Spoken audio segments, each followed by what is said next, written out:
배에는 아주 이 닻이 꼭 필요한 도구이듯이 우리의 영혼에도 또 그리스도의 삶 가운데도 닻이 있어야 하는 것을 우리가 돌아보았습니다. 여러분 교회 오실 때 멀리서 오시는 분들은 대부분 차량을 이용하시는데요. 아주 위험한 차는 어떤 운전자가 운전하느냐에 딸려 있겠지만 구체적으로 구조적으로 보면 브레이크가 고장난 차가 가장 위험한 차가 될 것입니다. 그리스도인들도 이와 마찬가지로 아주 위험한 그리스도인들이 있습니다. 그는 영혼의 닻이 고장난 그리스도인이 될 것입니다. 말하자면 영혼의 닻이 고장난 그리스도인은 사람의 속임수와 유혹에 쉽게 빠져서 믿음의 길을 이탈하거나 하나님으로부터 멀어지거나 그의 삶이 주님을 기쁘시게 하는 것보다는 어떤 다른 것에 주로 빠져 있을 때가 많이 있습니다. 이것은 신앙생활하는 우리에게는 아주 병과 같은, 질병과 같은 아주 치명적인 영향을 가져오게 됩니다. 또 하나는 세상의 교훈에 이리저리 밀려다니고 흔들릴 수 있습니다. 이것은 여러분의 삶이 견고해지지 않고 튼튼하지 않기 때문에 문제가 발생할 수 있습니다. 우리가 부활의 아침을 맞으면서 우리는 이렇게 고백합니다. 예수님께서 죽음의 권세를 이기시고 부활하셨습니다. 바울의 표현으로 하면, 바울 서신의 표현으로 하면 하나님께서 죽은 사람들 가운데서 예수 그리스도를 일으켜 세우셨습니다 하는 것이 바울의 부활에 대한 고백입니다. 히브리서가 고백하는 것처럼 우리가 이 소망을 가지고 있는 것은 영혼의 닷 같아서 튼튼하고 견고하여 휘장 안에 들어가게 한다고 분명하게 이야기합니다. 여러분들이 사람의 유혹과 사람의 속임수에 빠져 있을 때 세상 교훈의 풍조와 유행에 이리저리 밀려다니거나 여러분의 삶이 크게 흔들릴 때는 영혼의 닻을 그리스도께 깊이 내릴 때입니다.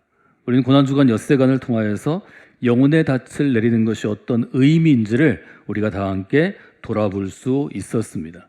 우리는 세상의 소망이 아니라 부활하신 그리스도의 소망을 두고 이 땅 가운데 살아가는 사람인 것을 기억하시면 좋겠습니다.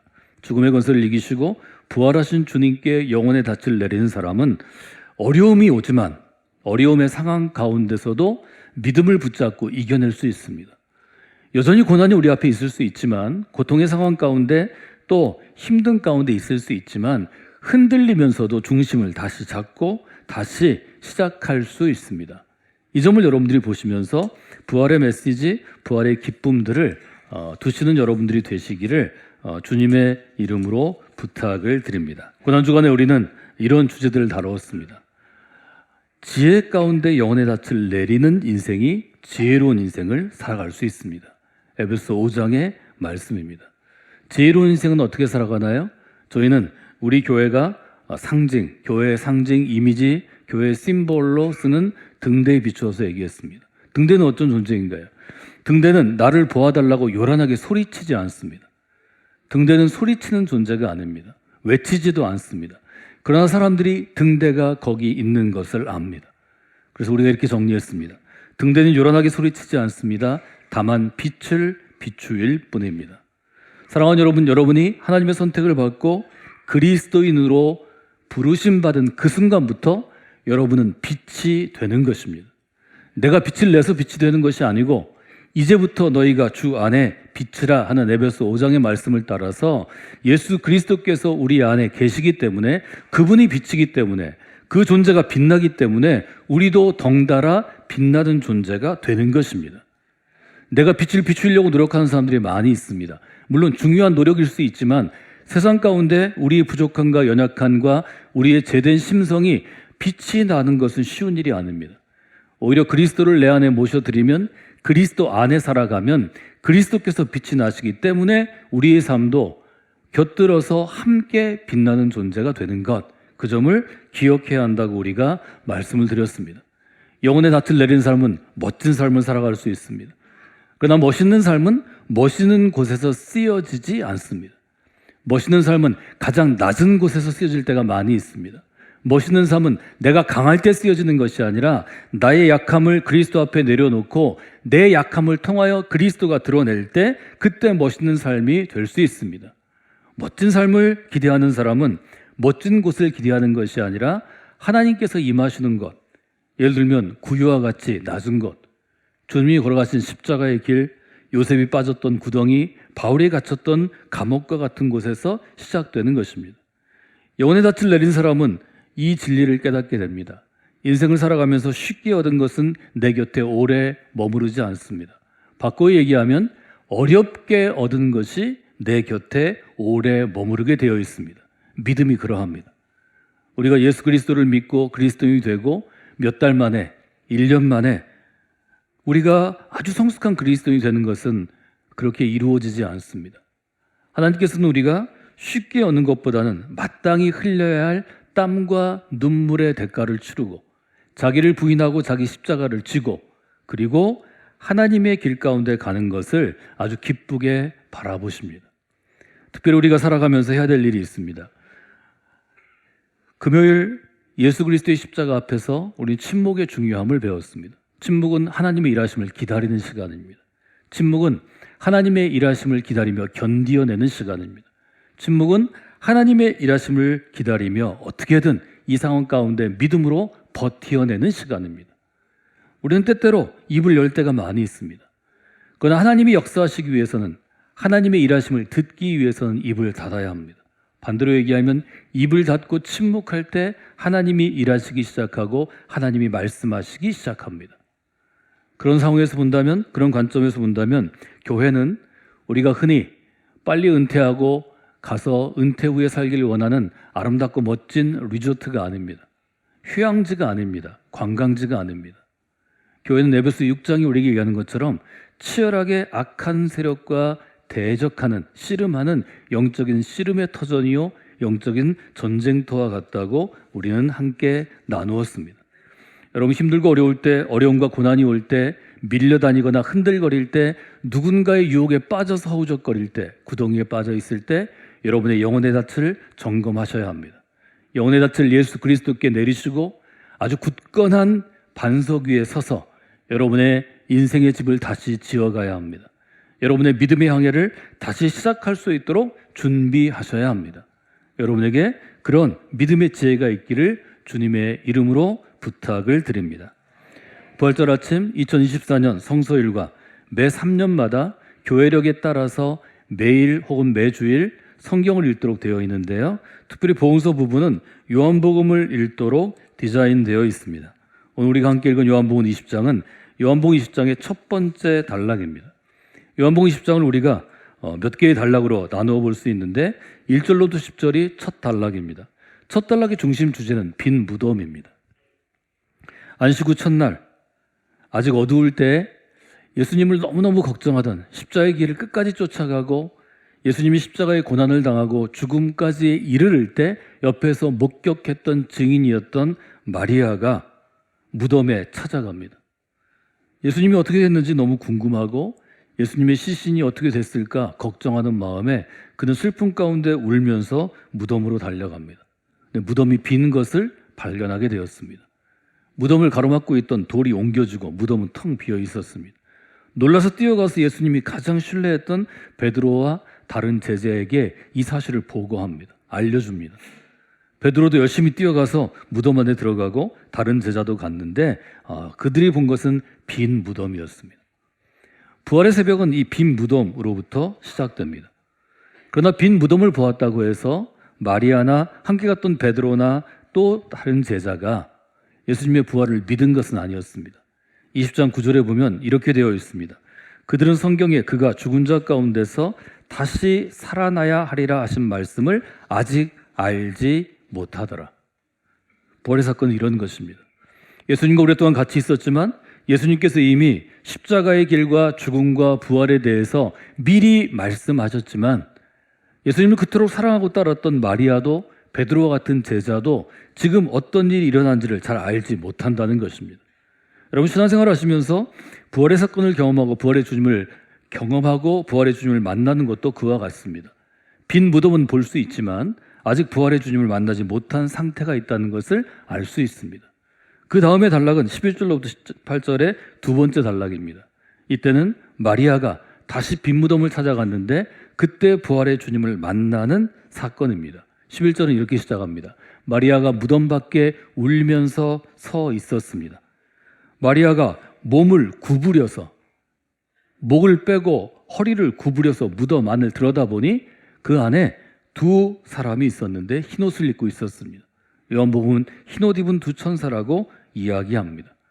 예수님의 시체가 있던 곳에 하나는 머리편에 하나는 발에 있었습니다. 천사들이 물어봅니다. 어찌하여 오느냐? 마리아가 대답합니다.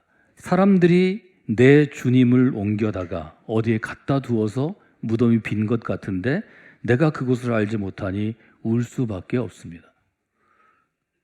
이런 마리아에게 부활의 주님이 직접 찾아오시죠. 14절에 나와 있습니다. 그런데 마리아는 처음에는 슬픔에 겨워서 주님을 알아보지 못했습니다. 15절에 예수님께서 마리아를 부르십니다. 마리아야. 그때 마리아를 부르시는 예수님의 음성을 듣고 마리아가 비로소 깨닫습니다. 성경은 예수께서 마리아야 하시거늘 마리아가 돌이켜 히브리 말로 라보니 하니 이는 선생님이라는 말이더라 라고 기록합니다. 주님, 선생님, 이렇게 마리아가 보게 됩니다. 그래서 요한복음은 마리아가 부활하신 주님을 만나는 첫 번째 사람이 되었다고 우리에게 알려줍니다. 여러분의 삶에도 이런 때가 있을 것입니다. 부활하신 주님을 만나는 순간이 여러분에게 있기를 원합니다. 할 수 있으면 더 빨리 오기를 원합니다. 예수님께서 여러분의 이름을 불러주시기를 원합니다. 그 부르는 음성 가운데 여러분이 어찌하여 울면서 누구를 찾느냐고 말씀하시는 예수님의 음성을 바라보며 부활하신 주님을 경험하는 순간이 여러분의 믿음의 항해 가운데 반드시 있게 될 것입니다. 마리아가 그렇게 부활의 주님을 만나고 세 번째 단락은 19절부터 23절까지 시작됩니다. 이때는 제자들에게 나타나신 때입니다. 19절은 이렇게 기록하죠. 이날 곧 안식 후 첫날 저녁 때 제자들이 유대인을 두려워하여 모인 곳에 문들을 닫았더니 예수께서 오사 가운데 서서 이르시되 너희에게 평강이 있을지어다 이 말씀을 하시고 손과 옆구리를 보이시니 제자들이 주를 보고 기뻐하노라. 이제 제자들에게 나타나십니다. 말하자면 제자들도 부활하신 주님을 만나기 전까지는 부활의 사건과 빈 무덤을 잘 이해하지 못했습니다. 부활의 주님을 만난 다음에 예수님께서 생전에 십자가의 길 이전에 제자들에게 말씀하신 것들과 연결이 되고 그때서 비로소 새로운 이해, 주님을 알게 되고 십자가를 알게 되고 부활을 알게 되는 것입니다. 여러분의 믿음의 길 가운데 이런 일들이 있습니다. 처음부터 알아지는 게 아닙니다. 처음부터 이해되지도 않습니다. 처음부터 받아들일 수도 없습니다. 이 과정들은 시간을 통하여 하나님의 은혜로 성령의 도우심으로 여러분의 수고와 헌신과 애씀으로 이루어집니다. 너무 조급해하지 마시기를 바랍니다. 신앙이 때때로 빨리 성장할 수도 있지만 어떤 때는 정체되는 때도 있습니다. 어떤 때는 우리가 KTX를 타는 것처럼 아주 특급 열차를 타는 것처럼 달려갈 때도 있지만 어떤 때는 정류장에 너무 오래 머무를 때도 있습니다. 어느 때든지 여러분의 시선을 그리스도에게 고정하시고 믿음의 주요 온전케 하시는 예수를 바라보라는 히브리서의 말씀처럼 여러분의 신앙의 방향을 똑바로 하시는 게 중요합니다. 이 신앙의 방향을 향하고 여러분이 믿음의 길을 걸어 나가시면 하나님께서 여러분의 믿음의 길을 인도해 주실 것입니다. 마지막 네 번째 단락 24절부터 29절은 여러분이 잘 아시는 도마가 주님을 만난 이야기를 기록합니다. 도마는 의심의 사람이었습니다. 24절에 보면 12제자 중에 하나로 디두모라 불리우는 도마는 예수께서 오셨을 때 함께 있지 아니한지라. 앞서 있는 19절 이하에 제자들에게 나타나셨을 때 도마는 그 자리에 있지 않았습니다. 다른 제자들이 주님을 보았다고 이야기하니까 도마가 이렇게 얘기합니다. 내가 그의 손의 못자국을 직접 보고 내 손가락을 못자국에 넣어보고 내 손을 그 옆구리에 넣어보지 않고는 믿지 아니하겠노라. 저는 부활절에 부활의 본문들을 지난 25년간 계속해서 바꾸어가며 설명해 드렸는데요. 요한복음을 주제로 이 부분에 대해서 명확하게 설명해 드린 적이 있습니다. 그때 저는 이렇게 얘기했습니다. 의심의 사람이라고 표현했습니다. 여러분 누구나 처음에는 의심 가운데 믿음이 시작되는 것입니다. 질문할 것이 많이 있습니다. 잘 믿어지지 않는 것들이 있습니다. 내 지식과 내 이성으로 받아들일 수 없는 것들도 많이 있습니다. 그러나 그것이 예수님의 존재를 우리가 부정하거나 부활을 부정하거나 우리가 고백하는 신앙의 규칙들과 진리들을 부정할 수 있는 것은 아닙니다. 그것은 내 수준일 뿐입니다. 내 믿음의 수준이고 내 인식의 수준이고 내 이해의 수준일 뿐입니다. 지금 도마가 그렇게 있습니다. 중요한 것은 예수님이 도마의 이 믿지 못함, 우리가 흔히 불신앙이라도 표현하는데 이 의심의 상태를 그렇게 책망하시지 않습니다. 예수님은 여드레를 지나는 후에 나타나셔서 도마에게 이렇게 말씀하십니다. 너의 손가락을 뻗어라, 내밀어라. 그리고 내 손을 보아라. 너의 손을 뻗어서 내 옆구리에 넣어보라. 그리하여 믿음 없는 사람이 아니고 믿음 있는 자가 되라. 예수님은 이런 부분에 있어서는 여러분을 그렇게 다그치지 않으시는 것을 볼 수 있습니다. 여러분 교회 공동체 안에서, 여러분 믿음의 한계 안에서 여러분이 이해하고 받아들이는 것부터 시작하시는 게 믿음입니다. 이 도마의 상태는 어떻게 되나요? 의심에서 확신으로 바뀝니다. 누구나 믿음 없는 상태에서 시작해서 믿음 있는 상태로 이행하는 중입니다. 이동 중에 있습니다. 성장해 가는 중에 있습니다. 여러분이 성령께 믿음의 공동체 안에서 믿음 없는 자에서 믿음 있는 자로 변화되는 그런 귀한 역사가 있기를 원합니다. 연봉 20장의 이 네 가지 구분, 빈 무덤, 마리아가 주님을 만나는 장면, 제자들이 부활의 주님을 만나는 장면, 도마가 부활의 주님을 만나는 장면들을 여러분이 구분해서 이 한 주간 보시면 좋을 것 같습니다. 저는 오늘 부활의 절을 맞이해서 여러분에게 이 주님의 권면, 주님의 명령을 전해드리기를 원합니다. 배에는 닻이 있는데 닻은 수면 밑에 있기 때문에 잘 보이지 않는 것입니다. 일부러 배에 가서 찾아보셔야 합니다. 그런데 현대의 배가 아니고 엔진을 이용해서 가는 배가 아니고 바람, 자연의 힘을 이용해서 오랜 시간 동안 이 배의 역사가 있는데요. 선박의 역사에는 돛이 있습니다. 돛은 배 바닥에 기둥을 세우고 그 기둥에 천을 펴서 올리고 내리게 하는 돛대를 통해서 작동이 되는 배의 아주 중요한 도구입니다. 그래서 돛은 넓은 천입니다. 배에서 쓰는 돛대에 달린 넓은 천이 바로 돛입니다. 좀 더 발전된 개념으로 돛을 설명하면 사전에 이렇게 설명할 수 있습니다. 바람의 힘을 이용해서 배가 앞으로 나아가게 하는 돛대에 달린 넓은 천. 이것이 바로 돛이 하는 일입니다.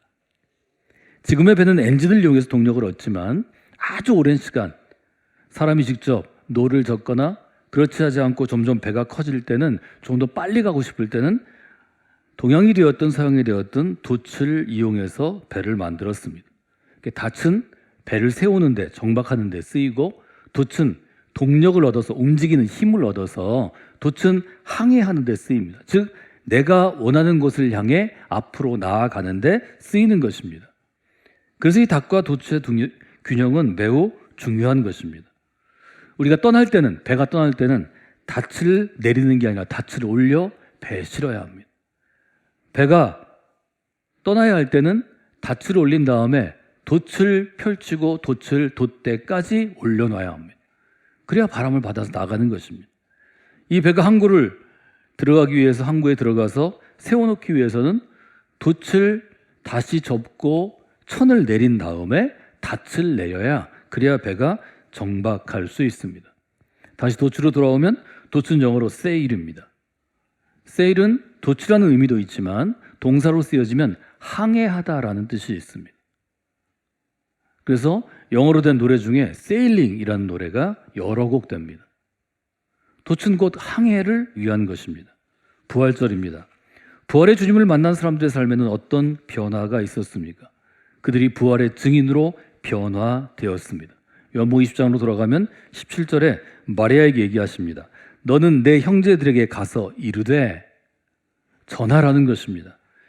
18절에 보면 막달라 마리아가 가서 제자들에게 내가 주를 보았다 말하고 십자가의 길에서 슬픔에 잠기고 낙심한 제자들이 부활의 주님을 만나고 다시 새롭게 항해할 힘을 얻어서 또 항해할 목표점을 얻어서 부활의 증인이 되었습니다. 우리 인생이 배가 닻을 내리고 우리 영혼의 배가 소원의 항구에 정박한 이유는 앞으로 있을 항해를 준비하기 위한 것입니다. 교회 공동체 가운데 여러분이 매 주일 모여서 함께 예배하고 우리의 믿음을 고백하고 또 우리가 어떤 일을 해야 할지를 논의하고 성도들과 교제하는 이유는 마치 항구에 정박한 배처럼 교회 여러분들이 닻을 내리고 있다가 예배가 끝나고 월요일부터는 여러분들이 닻을 올리고 넓은 천을 펴서 돛대에 높이 달고 돛을 펼치며 새로운 항해를 시작하는 것입니다. 부활절이 우리에게 그런 의미가 있습니다. 여러분 기억하셔야 될 일은 배가 항구에 안전하게 머물기 위해서 만들어진 존재가 아니라는 것입니다. 신앙생활을 할 때 교회 공동체가 너무 좋으면 함께 예배하는 것, 함께 찬양하는 것, 함께 교제하는 것, 함께 봉사하는 것, 함께 시간을 보내는 것, 함께 음식을 나누는 것, 교회만 머물러 있는 게 너무 즐겁습니다. 그러나 하나님은 거기에서 우리가 멈추기를 원치 아니하십니다. 배는 어떤 존재인가요? 배는 항해하기 위해서 만들어진 존재입니다. 항해는 위험을 동반하는 것입니다. 리스크 테이킹, 위험을 감수하는 것입니다. 항해를 하다 보면 처음에는 날씨가 좋아서 나갔지만 비바람이 불어올 수 있습니다. 거친 파도가 있을 수 있습니다. 배의 어느 부분이 고장날 수도 있습니다. 어떤 문제가 우리에게 있을 수 있습니다. 그러나 그게 무서워서 안전한 항구에 배를 묶어놓기만 한다면, 닷을 내리고 배가 정박해 있기만 한다면 그 배는 쓸모없는 배가 될 것입니다. 부활하신 주님을 만난 다음에 제자들은 쓸모 있는 인생으로 변화되었습니다. 그들의 영혼의 돛을 펼치고 영혼의 돛을 높이 올리고 하나님께서 주시는 성령의 바람을 통하여 그들이 목표로 하는 항구를 향하여 항해하는 배가 되었습니다. 여러분 성광교회 믿음의 공동체 안에 여러분의 배에 닻을 내리고 이 자리에 머물러 있으면 아마 안전할 것입니다. 아마 재미도 있을지 모르겠습니다. 아마 즐거울 것입니다. 그러나 하나님께서 우리를 그 목적을 위해 만드신 게 아닙니다. 우리는 이곳에서 새로운 항해하기에 충분한 사람들을 태우고 충분한 물품들을 태우고 배를 잘 정비한 다음에 하나님이 주시는 새로운 미션, 새로운 사명, 새로운 목적을 가지고 우리는 항해를 시작해야 합니다. 여러분 2024년을 1년을 주기로 본다면 부활절은 이제 우리가 항해를 시작하는 출항해야 할 때입니다. 여러분 바람의 방향과 바람의 크기를 잘 보시고 영혼의 돛을 펼치셔야 합니다. 그 펼친 돛을 높이 올리셔야 합니다. 그리고 주님께서 주시는 우리가 도착해야 할 항구를 향하여 믿음의 항해를 시작하셔야 합니다. 하나님께서 여러분을 도우실 것입니다. 하나님께서 때를 따라 여러분에게 항해할 수 있도록 바람을 주실 것입니다. 거친 바다가 있을 수 있습니다. 거친 파도가 여러분을 방해할 수 있습니다. 그 방해를 이기게 하실 것입니다. 에베소 6장 어제 새벽에 우리가 본 것처럼 그것은 영적인 씨름이고 영적인 전투요 영적인 전쟁이 될 수 있습니다. 그러나 우리가 그리스도의 용사가 되었다면 하나님의 부르심을 받은 군인이 되었다면 어찌 전투를 우리가 피할 수 있습니까? 우리가 운동선수, 대표선수가 되었다면 어떻게 우리가 씨름하는 것을, 레슬링하는 것을 피할 수 있습니까? 그것은 우리에게 주어진 삶입니다. 힘들고 어려워도 조금 두려움이 있어도 우리는 그 일을 감당하기 위해 이 땅에 부르심을 받은 것입니다. 여러분이 부활의 아침에 새롭게 믿음의 항해를 시작하시는 귀한 하나님의 사람들이 되기를 주님의 이름으로 부탁을 드립니다.